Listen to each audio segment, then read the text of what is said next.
के ऋषि हुए, फिर वो बाद में उनकी आत्मा 84 लाख योनियों को भोगती भोगती, और तोते के का संस्कार था उसका।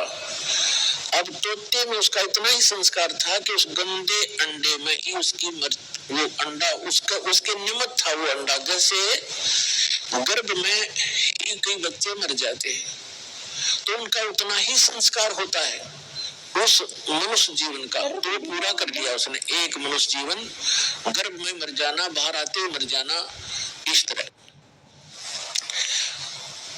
अब उसका संस्कार था इतना ही कि उस अंडे में उसकी आत्मा आई और अंडा गंदा हो गया। अब उसके बाद भी वो उसको चिपका रहा कि मेरा है, वो आत्मा वही रही, और बाकी अंडे जो स्वस्थ थे भगवान शिव के अपनी जो धारणा से कि आसपास कोई अंडा हो वो भी स्वस्थ हो जाए, तो वो उस ताड़ी बजाने से अंडे बच्चे बनकर और पक्षी बनकर उड़ गए। अब वो संस्कार था उसका ऐसा ही निर्धारित था कि वहां भगवान शिव कथा सुना होगा पार्वती को, और उसके संस्कार से फिर वो परमात्मा, क्योंकि कोई भी ज्ञान उपदेश दिया जाता है पहले सत्संग किया जाता है, तो भगवान शिव ने पार्वती को पहले उस अमर परमात्मा की कथा सुनाई कि कोई ऐसी शक्ति है, इनको वैसे ज्ञान नहीं, लेकिन वेदों से जैसा उनको ज्ञान प्राप्त हुआ तो ये बता रहे थे कि पार्वती उस परमात्मा की भक्ति करनी चाहिए, उस भगवान की भक्ति से जीव का मोक्ष होता है।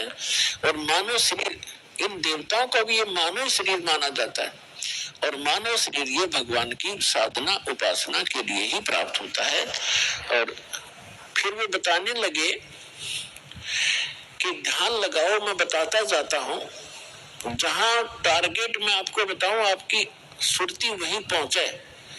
क्या बताया कि मूल कमल जो बुद्धा के पास है, रीढ़ की हड्डी के अंदर की तरफ, उसमें गणेश जी का वास है और उसका किलियम जाप है, और ऐसे इसको ऐसे ऐसे बोल है।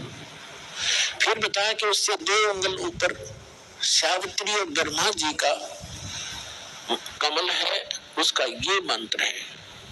फिर बताया शरीर के इसके ऊपर नाभि कमल है, उसमें विष्णु और लक्ष्मी का वास है, और वहां पर ये मंत्र है जो आपको दिए जाते हैं, इनको जाप करो। उसके बाद फिर हृदय कमल है, उसमें महादेव और पार्वती का स्थान है। अपने आत्मा ये लीला आपको बहुत देर से समझना होगा। ये ज्ञान आपको पहले भी बताया है कि ये काल क्या लीला करता है। ये एक ब्रह्मांड के सर्वोपरि शिखर में, चोटी में, वहां 3 स्थान बनाकर रहता है, और वहां 3 ही रूप धारण कर लेता है, और वहां इस दुर्गा के लिए 3 ही रूप बनाकर अपने साथ रखता है।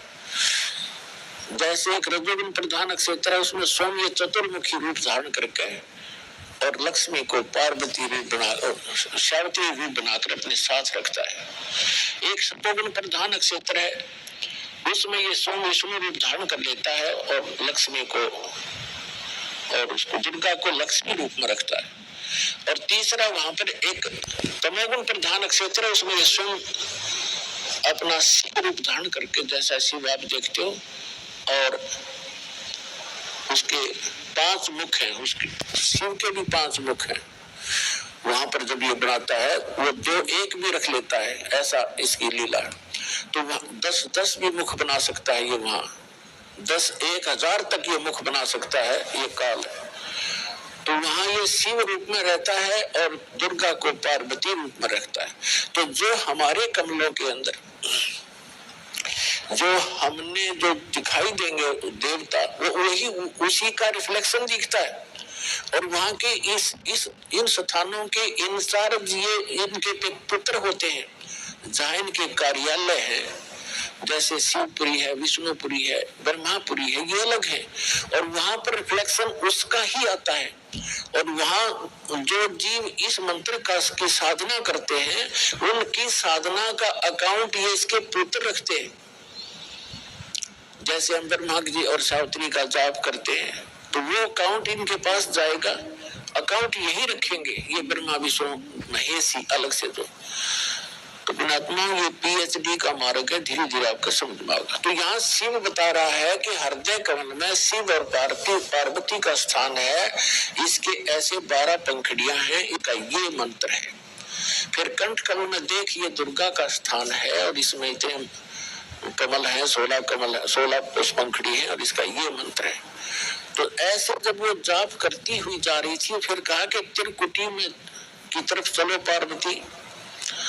अब जो ही वो ऊपर को उठी यहाँ से समाधिस्थ हो गई वो, क्योंकि पुण्यात्माएं जो होती है उनका शरीर एक बहुत कोमल होता है, उनमें इतने विकार नहीं होते जैसे हम कलयुग में आगे। सतयुग में क्या था, सतयुग में प्रत्येक व्यक्ति कोई भी था, जन साधारण भी और ब्राह्मण गुरु भी, उनकी समाधि तुरंत लग जाया करती थी, क्योंकि शरीर इतना पिछले पुण्य जन्म पुनः संस्कारों से इतना कोमल होता था, इतना स्वच्छ होता था, अंदर से सब नसें सब कम साफ होता था, बहुत आसानी से समाधि लग जाती थी। तो ऐसी वो देव स्वरूप शरीर था पार्वती का, तो स्वयं उनका एकदम समाधि लग गई। वो अंदर सुरती उसके कमलों में चली गई और उन कमलों में घुसकर वो नजारा देखने लगी। जैसे पुण्यात्माओं आप सिनेमा देखने जाते थे पहले, अब तो नहीं देखेंगे हम, पहले सिनेमा देखने जाते थे 3 घंटे, 3 घंटा का वो पता नहीं चला था किस में गए, क्योंकि कभी कुछ देख रहे, कभी कुछ देख रहे, कभी कुछ देख रहे, 1 सेकंड में वो पावा था खत्म होगी भाई। और बस स्टैंड पे बस के इंतजार कर दे, 10 मिनट में 20 पे उठेगा, 10 पे बैठेगा, आई किसी आई। तो इस तरह हम जो समाधिस्थ ऋषि होते थे इनकी काल रोल मारा करता, इन्हें मूर्ख बनाया करता। जैसे किसी भी एक कमल में ये प्रवेश कर गए, एक कमल जैसे टीवी चैनल में कोई चैनल ऑन कर लिया और उसमें जो भी नजारे हैं वो यहाँ से बिल्कुल हटकर हैं और वो ऐसे दृश्य हैं ये मन देखता देखता दंग रह जाता है, इसको पता नहीं चलता कितना समय बीत गया। तो इस प्रकार वो काफी समय तक ये नजारे देखा करते, मोक्ष नहीं हुआ इनका। तो जो दास आपको कंसेप्ट क्लियर करने जा रहा है, इस प्रकार पार्वती का कोई चैनल ऑन होगा और उस चैनल में वह घुस गई, लागी सिनेमा देखने। अब जब श्रुति चली जाती है दूर तो आभास शरीर को नहीं होता। जैसे हमने कई बार देखा कि बातें कर रहे होते हैं बस स्टैंड पर और कुछ हमें नहीं जरूरत जिन व्हीकलों की, जैसे हम इंतजार कर रहे हैं बस की और कोई ट्रक आ गया और उसके हमारे पास से गुजर गया हॉर्न देता हुआ, हमें पता भी नहीं वो हॉर्न कब देकर बजा के चला गया। हम इतने उन बातों में मगन हो गए, इतनी सुरती हमारी वहां से हट गई। तो ऐसे पार्वती की सुरती हट गई और सूर्य जी बता रहे थे कि ऊपर देखो मूल कमल में आपको ऐसे दिखाई देगा, हृदय कमल में ऐसे दिखेगा। तो पार्वती की समाधि लगी, किसी कमल में पहुंच गई, वह घुस गई उसमें, वह सर से पट्टे कर रही। उधर से वो गंदा अंडा जो था तोते का वो स्वस्थ हो गया भगवान की चर्चा सुनकर, और एक महापुरुष के मुख से वो जल्दी असर करती है। तो उसी समय स्वस्थ होकर अंडे से बाहर निकलकर बच्चा भी बन गया तोते का। और वो तोता फिर भगवान से बता रहे हैं कि ये मंत्र जाप करो, इसको ऐसे ऐसे जाप करो, किलियम किलियम जपो गौरा, सुन मंडल में पहुंचा बोरा। इस प्रकार फिल्म में प्रकरण है तो बताएंगे। और ऐसे मरियम जपो तो सारा बता रहा था। तो वो बता रहा था पहले तो पार्वती का भी थी, ऐसा ऐसा है, हाँ जी हाँ जी। तो फिर तोता लग गया कहने हाँ जी। अब पार्वती तो समाधिस्थ, भगवान शिव ने अलाकर देखा हुआ तो समाधिस्थ हो रही और हाँ जी की आवाज कहां से आ रही है। तो जब उसने देखा कि अवश्य यहाँ कोई व्यक्ति है, इधर उधर देखा तो तोते ने सोचा भी शिव जी पकड़ेगा, तेरी टिटवी दाबेगा।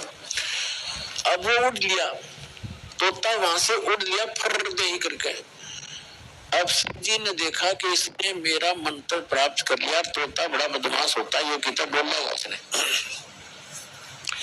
और ये ऐसे बताने से किसी व्यक्ति के हाथ लग गया, जैसे ये राक्षस को बन गए, जो साधना करते थे मर्यादा तोड़ गए, स्वीकार करने लगे, और उस भक्ति की से उसमें सिद्धियां उतनी ही आ गई जो देवताओं में थी, लेकिन उनके कर्म बिगड़ गए, तो वो बराबर की शक्ति युक्त हो गए, दुखदायी एलिमेंट बन गए। इसलिए मंत्रों को अभी तक हम गुप्त रखते हैं कि आम जो बगैर किसी अधिकारी के इसको दिया नहीं जा सकता, ये हानि कर सकता है, फिर आम समाज के लिए भी दुखदायी बन जाता है।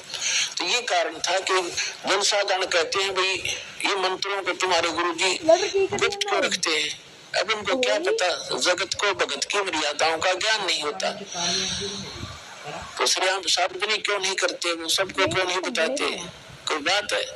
अब आपके पास 20 लाख रुपए है तो बांट देना सबको, खड़ा हुआ गली में बांट दो, 10-10 रुपए, 100-100, 500, 1000-1000, जब तक लोग कुल से बेटे देखो सा ठीक ठाक रखे, खराब ना करते। तो ये एक अनमोल धन है, से नहीं बांटा जाता। तो भगवान सब पीछे पीछे और तोता आगे आगे, दोनों में सिद्धि, उस मंत्र से वो भी मंत्रित होकर के सिद्धि युक्त हो गया और वो भाग लिया। आगे तोते का शरीर छोड़कर वेद व्यास की पत्नी ने जमाई ली, उसके माध्यम से वो सूक्ष्म रूप से गर्भ में पहुंच गया, और जब उनका मिलन हुआ पति पत्नी का, तो उस समय उसने बॉडी धारण कर ली वेद व्यास और उसकी पत्नी से, और गर्भ में रहा। तो भगवान शिव आए पीछे पीछे और कहा कि पार्वती व्यास की पत्नी, तेरे पेट में मेरे ज्ञान का चोर है, मैं इसने मारूंगा। तो उसने कहा कि क्यों मारोगे, क्या गुस्ताखी कर दी है दी कोई जीव, मुझे तो मालूम नहीं, आप तो अंतर्यामी हैं भगवान, आप लोगों को पता होगा क्या बात होगी कि इसने मेरा अमर मंत्र चुरा लिया, सुन लिया, और ये अमर हो गया, और कहीं ये किसी और को बताओगा, इसलिए मैं इसने खत्म करूंगा, मारूंगा। तो व्यास की पत्नी कहने लगी, बोले नाथ, एक तरफ तो आप कहते हो ये अमर हो गया, अमर हो गया तो आप मारोगे कैसे इसको। तो शिव जी वहां से आ गया, भाई बात तो ठीक है, गर्भ में ऐसे साधक को हानि नहीं पहुंचा सकता, जो पूर्व जन्म के को संस्कारी होते हैं, वो गर्भपात से मरण नहीं होता उनका। और फिर व्यास जी और उसकी पत्नी भी साधक थे, तो साधक को कोई भी देव जो हानि नहीं पहुंचा सकता। तो भगवान शिव वापस आ गया।